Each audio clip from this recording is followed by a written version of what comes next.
to this our panel on an invited talk around science policy and actually how that's relating in the current context to our political decision making and various other forms of challenge that we face.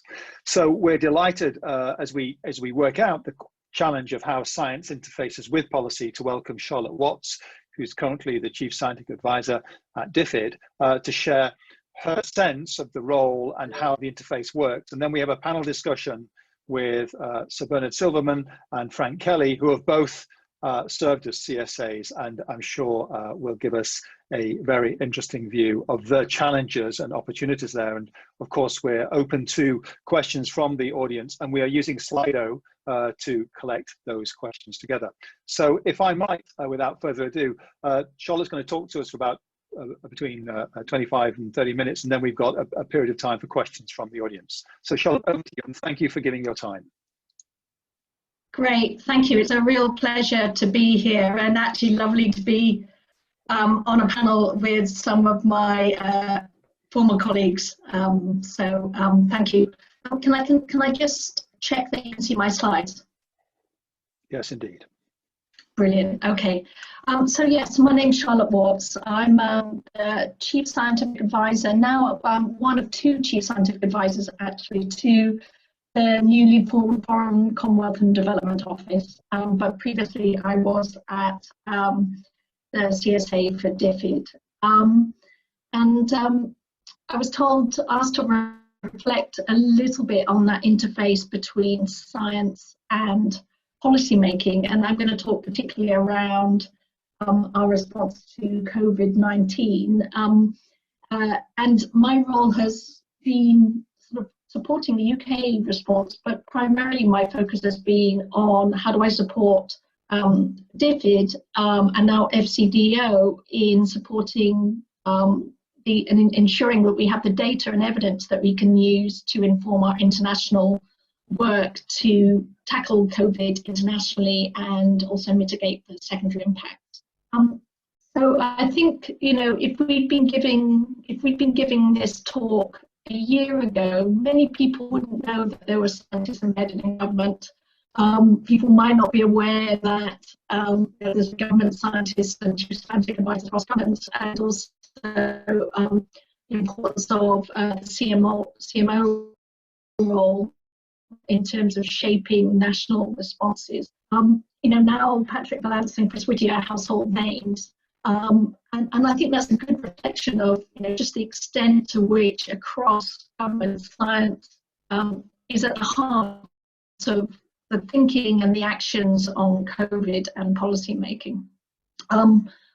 In my realm of engagement, you know, it's very much on that international response, and for us, the science questions that we've been trying to understand have been to try and think about how do we support our international engagement, where we are essentially trying to slow the spread of COVID around the world, and, you know, sort of analyses of, well, you know, what do we understand about transmission, what's the role of different infection control measures, and particularly, you know, with a focus on developing countries, ones that might be implementable at scale, but also investing in research and development to try and generate new solutions to COVID internationally.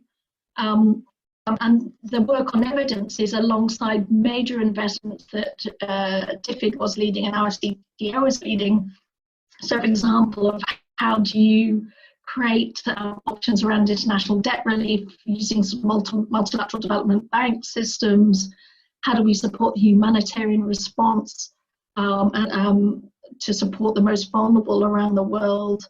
How do we understand and use data to think about how we mitigate some of the secondary impacts of COVID, be that on infectious diseases and other health problems, be it on education, be it on how do we understand, be that on infectious diseases, food, and so on. And also, how do you try and support financial flows to business, so try and keep economies afloat, and lastly, to think about resilience. So So the scope of the questions and issues that as a scientist I'm trying to engage in, along with my teams, is very broad, and it goes beyond the sort of simple epidemiological questions. So in terms of the types of evidence and data that we've been using, sort of at the beginning of this year, along with scientists across all of government and around the world, there was initially a real focus on just what we know about this new disease, and a real need to how do you synthesize evidence. And so along with other chief scientists, sort of participating in SAGE, but from my perspective, a lot of what I was trying to do is saying, well, what might be, how do we use that understanding to inform our international thinking? How do we apply the evidence syntheses to sort of shaping some of the policies that we might be leading on? And actually, what's interesting as being a scientist embedded in government, in a development department, is how strong that interest in science was. For example, ended up writing and actually everything from what's the reproductive number to, how do we conceptualize a doubling time? How do we think about issues around acquired immunity, a range of science questions, really widespread interest across the department and across all our country offices in that. I'm also producing for our ministers, sit reps, so analyses of what's happening around the world. How do we interpret the figures when we know that there's significant bias, and where numbers might be determined largely by the availability of testing, for example. And then also supporting production of technical guidance, evidence guidance relevant for country offices. So these plots here, for example, the left is the results of some modelling that we got Imperial College modellers to do for us, which is essentially modelling over a different region in the world, and you don't need to see the detail. Actually, what we think the impact will be of lockdowns around the world, and this cliff edge is reflecting the impact of lockdowns on the reproductive number, y-axis reproductive number. Or this plot on the right is modelling from London School, trying to estimate what might be the degree of underreporting of formal reporting on confirmed COVID cases in different regions, so that we can try and adjust our to reflect that potential underreporting. To just give you a feel of the kind of science department was asking, early on it was things like, well, what do we know about transmission dynamics? So it's really, synthesizing and taking forward the evidence that everybody was starting to understand. Important areas for us were trying to understand what might be the role of temperature. Actually, it being outside, is there evidence that might reduce risk of transmission? But that might have quite direct relevance on, the options we might be thinking about in terms of mitigating secondary impacts. Ongoing interest, I think, across the board about issues such as asymptomatic transmission and so on, and also are there environments that might be particularly risky, really health settings, but maybe other areas. And interesting questions like the role of super spreading. We early on, and what's quite important when we're thinking about getting science, generating science for emergencies, is to have the platforms and budgets to try and commission analyses that can support internal decision making. So this slide, again, is just an example of some of the sort of summaries that we were producing that are essentially showing some models, analyses of what might be the epidemic trajectories that you might see in different countries that are that we are working with. So, for example, in countries like Pakistan, Nigeria, or South Africa. And in that case, we're often drawing on the analyses that are being conducted in those countries, but also working with established modelling groups such as Imperial and London School. Very often drawing on London School to complement that. But really trying to grapple with the uncertainties of data in our situational assessments of what might be happening in different continents, but also what the future trajectories might be.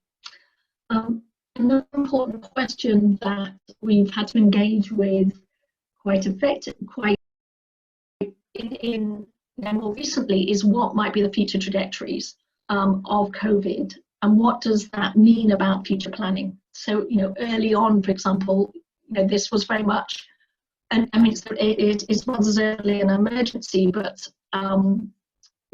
ongoing questions about, is this going to be something that essentially is going to be a big peak and then it will die off and then we can go back to doing development? So it was as early an emergency, but ongoing sort of more business as usual. Or is this something that might have a second big wave or something that becomes endemic? So, as part of that science advice, along with looking at the specifics of COVID, we're also doing work to say, well, what can we learn from previous pandemics? And what are the sorts of shapes that we've seen historically, and what's our analyses looking around the world at what we might be expecting to see in other countries? Alongside that very specific COVID questions, what was coming out very strongly, I mean, it's strong in the UK debate, but also very central internationally, is, as well as the direct impact of COVID, how do we get a handle on the secondary impacts? And how do we start thinking, given the challenges of making any accurate prediction, to be a big peak, and then in such a new disease, and with so many variables influencing future trajectories, we started to sort of also, as part of that science advice, what are the sorts of to see in other questions?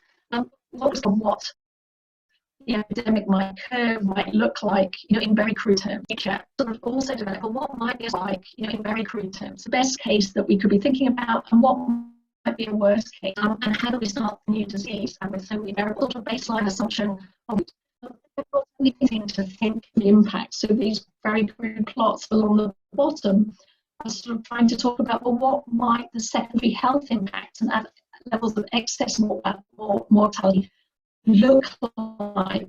And we started looking at the evidence of how responses to COVID are impacting on other disease areas and impacting on the functionality of health services. You end up coming up with sort of analyses that basically highlight that those secondary health impacts may be as significant or greater than the primary impacts of COVID, but also there might be long legacy tail effects linked to that. Related to the development questions, alongside that thinking on COVID and health, we've also brought our science and evidence thinking to how do we get a better handle of what are the secondary impacts of COVID, but also how do we respond to that? And to start generating that evidence, we flexed a large number of our research programs onto this. And so essentially being quite pragmatic, where do we have research partnerships around the world where we might be able to start to get a better handle, generating that evidence? Where do we have research partnerships on the ground? But also try to generate evidence about, for example, how can we use innovation to bring children back to school? What might be the impact that we see on food systems? What might be the risk of famine, for example, look like? Where are the locations where we might expect the greatest risk of famine, as well as issues such as gender, violence, and so on. So quite a large, as part of COVID, quite a big switch across many of our research programs to try and help us get a grips of this, what might be happening internationally as a response to this pandemic. In terms of secondary impacts, this slide just shows some of the kinds of data that we're looking at. So, for example, what is school closures as part of early lockdowns doing in terms of access to education? The box here is on the top left is for sub-Saharan Africa, and then what are we seeing as some lockdown restrictions get lifted? what's happening in terms of the global economy. That is on the left, top left is Sub-Saharan Africa, and then and what is it on the left top, and then what are we seeing as some lockdown restrictions get lifted, what's happening, and also what are we seeing in terms of trends of immunisation and access to health services. And the bottom right map with all the dots is basically summaries of where we're seeing incidents of civic violence as a response to lockdowns. So a lot of, and now the bottom right with all the summaries of it as a response to lockdown. Along with that work, sorry, there's a bit of a delay. We also mobilise significant ODA R&D investments. So DIFI's, our CDO, manages a large research and development budget that it uses to help generate evidence and new solutions to pressing development problems. And so as a response to COVID, we initiated major R&D investments. So another aspect of the science being deployed here. So as was being deployed here, both on a large development budget that it uses problems, and so science being deployed to a way out of COVID. So significant investments in vaccines, treatments, and diagnostic research, but also of COVID. So we're mobilising on how do we mitigate the secondary impacts of COVID. And in terms of that response work, it includes things like how do we get clean access to clean water, and hand washing messages and basic infection control messaging out on a large scale. So for this, we partnered with Unilever and also with London School of Hygiene and Tropical Medicine, and mobilised both increased provision of water and hygiene and infection control messaging and technologies, but also made sure that they were evidence-based, that supported very large-scale communication. And also have made significant investment in international COVID-19 vaccine research. So that's through a coalition called the Coalition for Epidemic Preparedness and Innovation, that is supporting investments in a pipeline of vaccine candidates that includes the UK Oxford vaccine and Imperial vaccine, with also a number of vaccine candidates. So just to, vaccine candidate, all of that data that was being produced, to give you a flavour of how that shaped our internal policy, that evidence around the indirect impacts, I think really helped move the departmental analyses and our ministerial thinking into saying, how do we support a response that isn't only thinking about the health sector and direct impacts of COVID, but is thinking about our response being much broader and across a range of sectors, and not solely focused on health. There was some particular guidance that we produced on physical distancing, the need for adapting responses to reflect the risk of secondary impact, and the sort of systems that are present in countries that did influence WHO and World Bank thinking about how do we develop more nuanced country and support nuanced country-specific approaches to respond to COVID, and also thinks about how to minimise indirect impacts of COVID.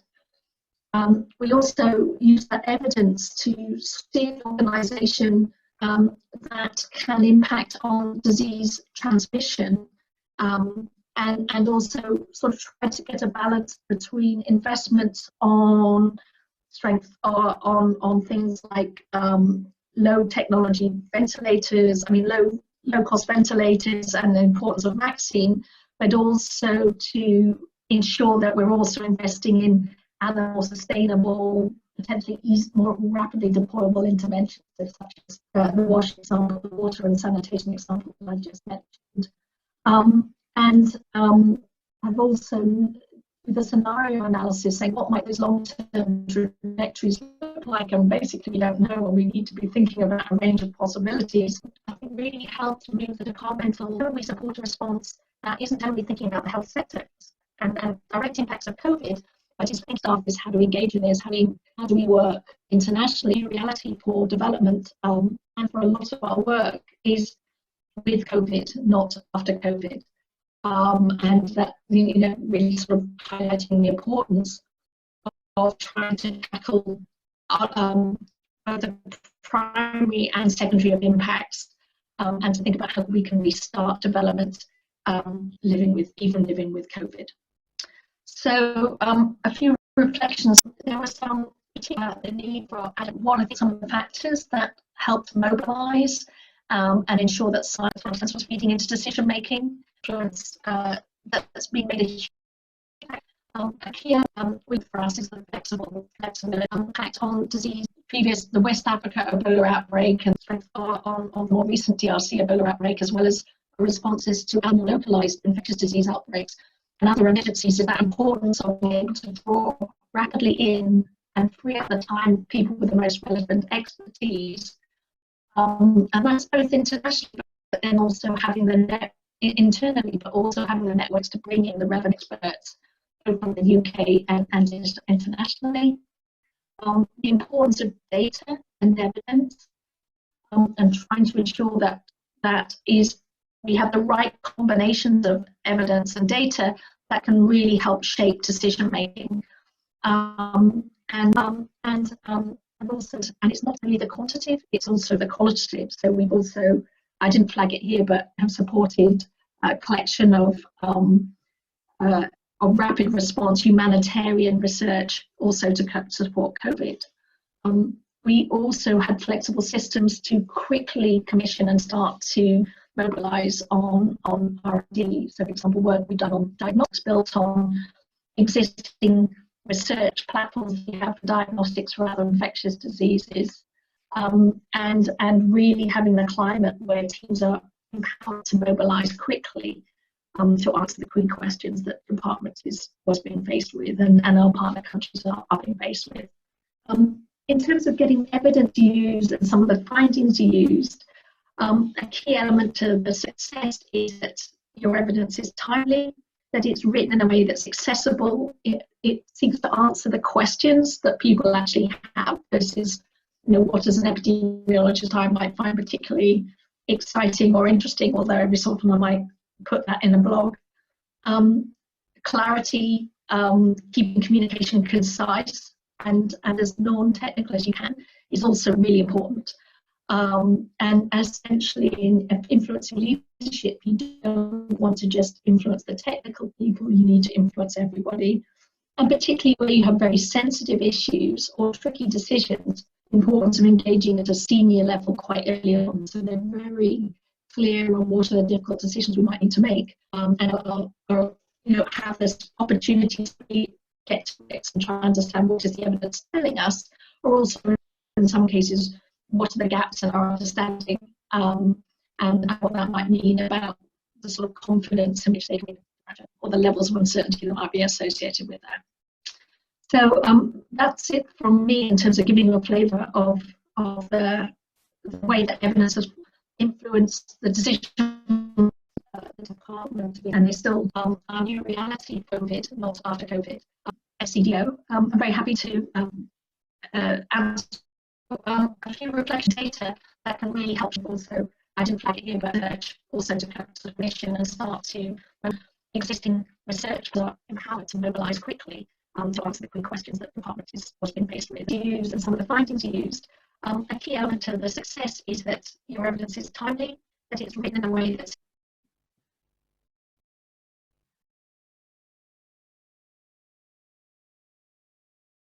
and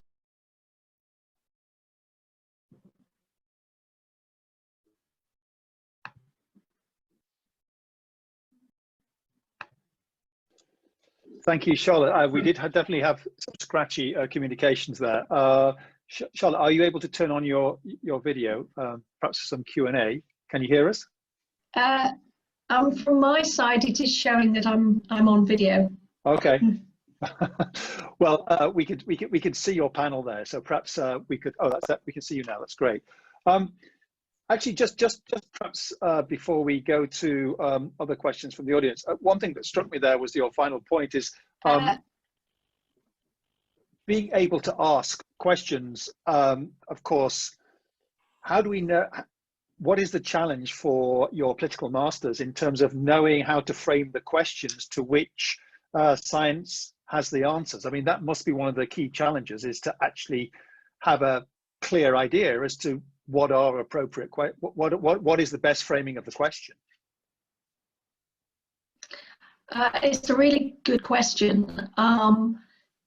In the end, I think that is the value of having an embedded science and embedded technical people within the department, because often I will be part of a broader policy discussion, and I'll be hearing and understanding, and my colleagues will understand what the questions are, and then from that it's often my job to say, actually, based on this, that is a scientific question, and let me either commission that or let me make sure, give you a scientific view on that. So it's part and parcel of a broader discussion in many cases. Early on, there was, a lot of science that a large focus on. This is just what we understand currently. This is our understanding. This is what we know. This is what we suspect, but we're not quite certain on.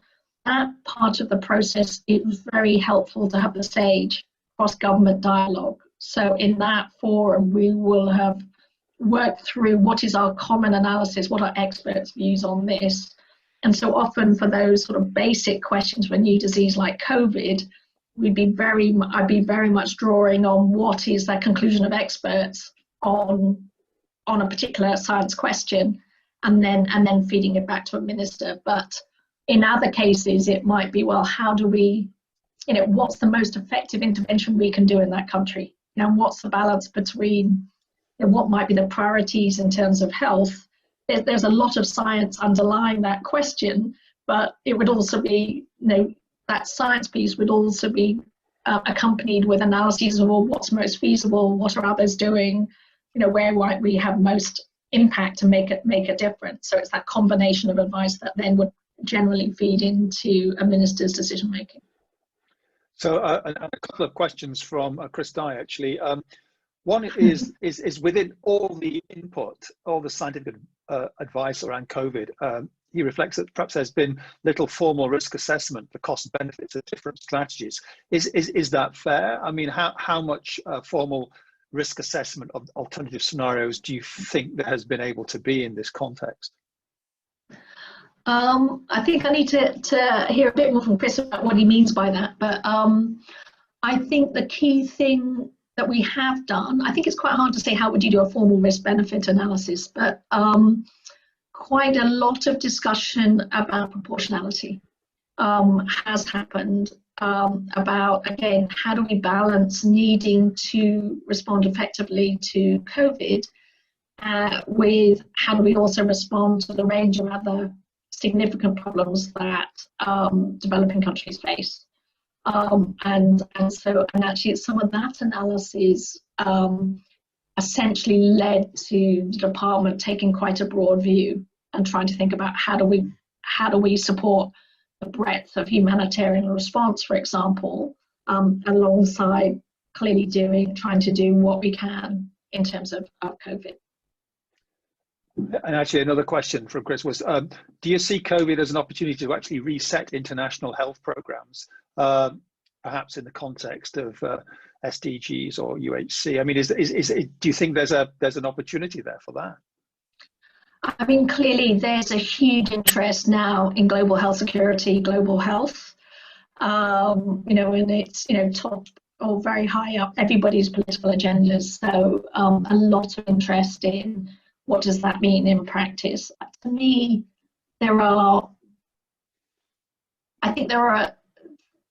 opportunities and risks. I think that there's an important opportunity about looking at how do we learn from COVID on our ability to move quickly And really, if you just look at the research and development work on vaccines or therapeutics, it's progressed at a speed that we've never seen before. And I think it does have, really important implications for how we might think about future product development or future R&D processes. That, does it necessarily need to be that it takes 10 years, 15 years to get a new vaccine from early stage through to use, or in a way we might have legacy effects around future production capability and methods of financing for future access to technology. So I think there's a lot of things that have been developed now that could in a way is slightly revolutionizing how we think about responding to the other health threats. I think clearly the risk is, how do we also recognize that there's a bigger agenda around global health and development that isn't just global health security? So, how do we think about getting that balance right? And I think they're the discussions that I'm sure many people are having about, what does it mean about the future of global health and the sorts of structures and systems and flexibility that we need in future. Yeah. So, and if other participants want to either use Slido or just raise their hand, we can tune you in. One intriguing question is, as a mathematician, as an epidemiologist, person who's done the modeling themselves, how do you, particularly when this is right in that area, how do you? It must be quite a challenge to separate the strong sense of engagement you have in the subject from a range of other opinions in a sense. I mean, it must be, you alluded to it, you write a blog, but I mean, that must be quite an interesting tension. Yeah, I mean, I think it's been quite, I mean, we've ended up using quite a lot of modeling, epidemiological modeling, both in the UK response, but also helping thinking through issues internationally. And for me, to understand a bit more under the boot how those models work, what are the kind of potentially implicit assumptions that go into some of the simplified modeling, has been quite useful as a skill set. And also, I think it's helped me in terms of how I think about the commissioning of that modeling. So again, it's that question you raised of, having a sense of what are the kind of questions you can use epidemiological modeling to answer, but also actually what might be the limits of that. And a lot of the plots I was showing you are hand-drawn intentionally, because it's, we can bring our epidemiological insights to bear, but given the gaps in data that we have in particularly in many developing country contexts, we aren't we'll have a risk of suggesting false precision in some cases, and so sometimes actually it's more honest to go, I'm going to draw it and it's going to be something like this, to then really sort of go much further than that. I think at times I have wanted to just roll up my sleeves and write an equation, and that's but luckily there's just, well, not probably luckily for my colleagues, I just haven't had enough time to really do that properly. But at times I've sort of said, look, really, can I get the modelers to think about this question, or help me understand this particular trade-off? And at times it would have been nice to just take a week out and actually try and figure it out myself. But those opportunities are rare. But actually, I did have a really good mathematician seconded into me for a little while.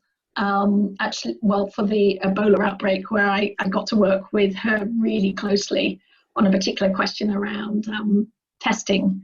But every so often I have an opportunity to get back into that maths and epi world when I can. It's quite fun. Another question that's come through is very interesting. I think and we're seeing it now play out, this whole issue of clarity of communication, where in a certain sense there's a demand for simplicity and clear determination of a path of action, when of course the science will suggest it's more nuanced, that there are conditionalities on that response. How far does the science policy, the advisor, have to put themselves into that demand for clarity of communication? So a key skill that you learn when you go into government as a scientist is how to try and communicate effectively. And I'm saying this with a crackly screen, so I don't know if I'm demonstrating that skill well. But what's interesting is, ministers are incredibly busy. So there's a central importance of conciseness and really homing in on what is the critical piece of information they need to understand and what is our level of confidence in that piece of information. So what's very useful as part of the SAGE discussions is an assessment of what do we know, but also what's our assessment of the confidence in that piece of evidence. So there is implicitly a sort of a health warning that we think it's this, but actually it's based on weak evidence, for example. And that, I think, is then something that we will be communicating in our discussion with ministers. The other element that you learn to be effective is there's not one size fits all. So some, for different ministers will have different ways of, understanding what you're trying to communicate. Often using analogies helps, to say it's like this, and you end up learning actually what's the approach that might be most effective to support a minister to understand an issue, and it varies by each of those individual ministers. So it's often through that interaction that you get to learn, okay, actually this is the way that they that seem to resonate with them, that actually means that they've really understood what we're trying to communicate. So, and when you're interfacing with other governments, which may have more or less developed CSA functions, is it entirely obvious who you need to be talking to? I mean, how much is the challenge of finding the right point of contact a real challenge in this context? I think what's interesting, on COVID, what's been quite useful is that I've come from an epidemiological background, a public health background. And so, sometimes it's not the CSA, but often it will be, the senior epidemiologist in the country. And I think, I don't know, in a lot of the interactions, it is relatively straightforward to identify who's the person who's leading the response. And then what's happened in a fair number of occasions as part of this response is there's been sort of country-to-country dialogues. So it might be a number of CSAs, potentially sometimes with Patrick or Chris, talking with a team from a particular country. And often we're then sharing insights on what's our understanding of the science, what are we all learning, because this is something that we all have to learn from each other on. Might be a number of CSAs. So I think, in some cases it isn't, if you think about systems, that's not always obvious, but I haven't seen it as being a major problem in terms of COVID. I don't know whether either of our panelists would have any questions for Charlotte directly. Well, yeah, I've got a whole list of them, but first of all, some of them right. Yeah, okay. It's interesting, Charlotte, because we know. I mean, I remember when we were colleagues. You were always a department that took science extremely seriously, and the Foreign Office did not have quite the same. Yes. I hope I can say this. One of the someone who was a chief scientific advisor of the Foreign Office said to me once he didn't even think the Secretary of State knew that there was a chief scientific advisor. That was some time ago, and I may be never mind. So it is. I think one of the interesting consequences of all this is going to be the profile of scientific advice to government generally is going to be much higher forever. People, never again are government ministers going to be able to pretend that there is no scientific advice. But I think around that goes responsibility to have better processes for understanding when the advice is taken and when there are other consequences that have to be taken in mind, and almost document those. And I wonder if you could reflect. I mean, I think the thing about ministers, different ministers understanding things, my experience was that some ministers were really interested in science. I had one who used to say, no, I don't want an hour's meeting with you, I want 2 hours.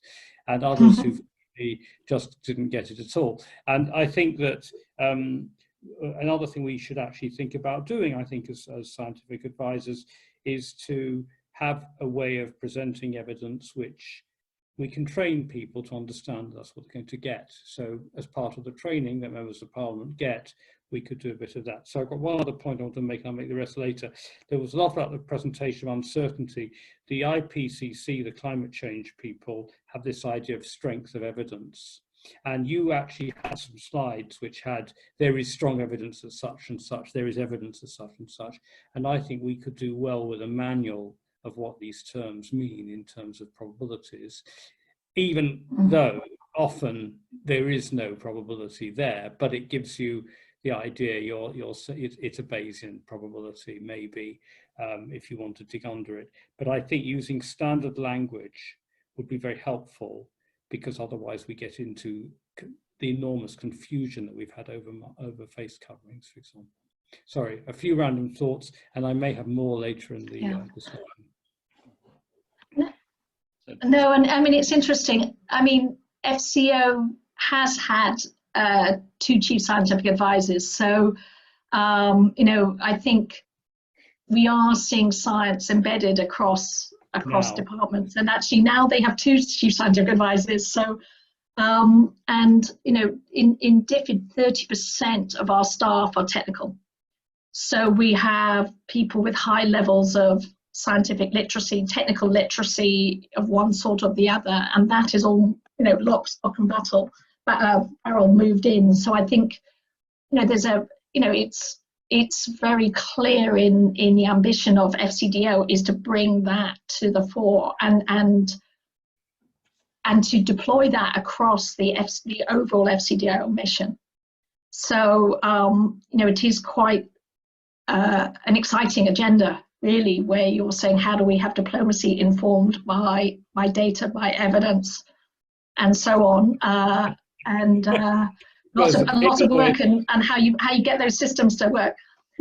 On your point about evidence, you're right. I mean, so what you have in the SAGE papers is basically a scale and how you use words align to probabilities. And actually, you picked up a point, because I haven't, you know, I'm sure I haven't systematically applied that in that slide deck that I put together very quickly last night, right? But essentially, it is important that we are careful about that in our communications, and that there is some transparency on what what is the meaning of a particular set of words, you know, conceptually. I think the in practice that's happening quite a lot because we have such void of data, you know, when you're having that conversation, because, you know, it is quite important that you're communicating that uncertainty, but actually in the written products, I think, you know, ensuring the approach that we're taking in a SAGE also applies in the production of our products for internal use. I think that, you know, is somewhere where probably could do more, probably could strengthen that. Thank you. Well, we're going to move on to our panel discussion in a moment. Actually, Frank just had a couple of comments, I think. Well, just to say, Charlotte, some of the things you said resonated so strongly with me. It's 15 years since I was a CSA, and it was in the Department for Transport. And you know, one size doesn't fit all. In different departments, there's different issues, and this and that and the other. But there are some things that I think are fairly common for all the CSAs. One of the things you said was how busy the ministers are. You know, so, and unless you're talking about something that's in the in tray, or really, you know, not just in the in tray, in the head of the person you're speaking to, then you haven't a chance, really. So it has to be that clear and concise communication. In fact, if I think of for the attendees, when they ask about what it's like being a scientist in government, the thing that I want to get across is that it's not really being a scientist. If I think of what was the useful skill, being a scientist, wasn't it?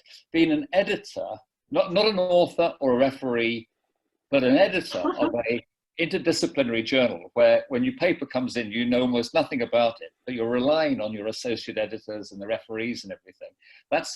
That's it. You're that kind of person trying to make the right links, because you haven't time to do the scientific or mathematical work yourself. You just have time to make the right links. And then another bit of experience. Sorry, Charlotte, go on. That's okay.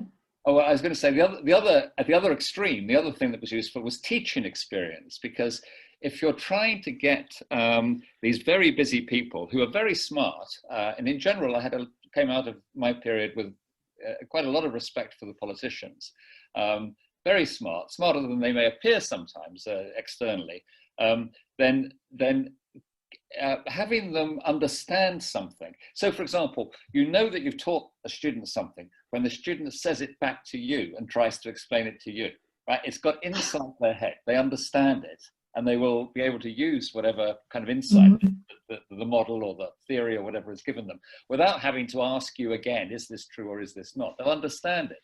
And when you've got a quick question back as a result of a clear and concise communication to them, that I thought was really rewarding, right? They understand that. And I kind of felt that was a teaching skill that to try to get into someone's head and to have them understand it rather than just be told it.